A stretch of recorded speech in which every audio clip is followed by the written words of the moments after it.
আজ সিপিআইএম দলের পক্ষ থেকে জনস্বার্থ সংশ্লিষ্ট বেশ কয়েকটি দাবি নিয়ে খোয়াইয়ের মাননীয় জেলা শাসক এবং মাননীয় এসপি দুজনের সঙ্গেই আমরা সাক্ষাৎ করি।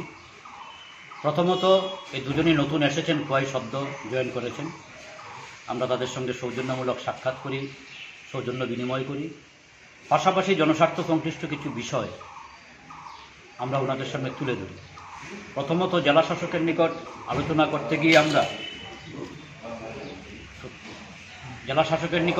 করতে গিয়ে আমরা এমজিএন রেগা সেখানে বকেয়া দীর্ঘদিন যাবৎ শ্রমিকরা পাচ্ছেন না মজুরি, এই বিষয়টা নিয়ে ওনার দৃষ্টি আকর্ষণ করি।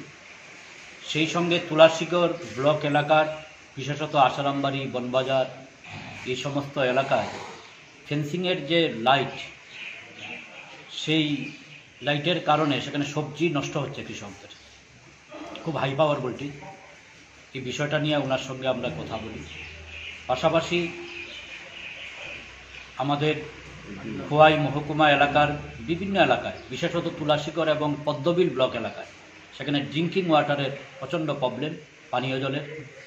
এই বিষয়গুলি ওনার সঙ্গে আমরা তুলে ধরবার চেষ্টা করি এবং মাননীয় এসপি মহোদয়ের সঙ্গে আমরা সাক্ষাৎ করে নেশা যে প্রবণতা দিনের পর দিন বৃদ্ধি পাচ্ছে, এই বিষয়ে পুলিশ প্রশাসন কার্যকরী ব্যবস্থা গ্রহণ করুক আমরা দাবি জানাই এবং আমাদের এখানকার মানুষের সম্পদ রক্ষা করবার প্রশ্নে, বিশেষত ভারত বাংলাদেশ যে সীমান্ত, সেই সীমান্তে আরও কড়া নজরদারি মাধ্যমে সেখানে যে চুরি হচ্ছে ঘন ঘন, বিশেষত গরু, বাইক, এই বিষয়গুলি রোধ করবার প্রশ্নে কার্যকরী ব্যবস্থা গ্রহণের আমরা দাবি জানাই।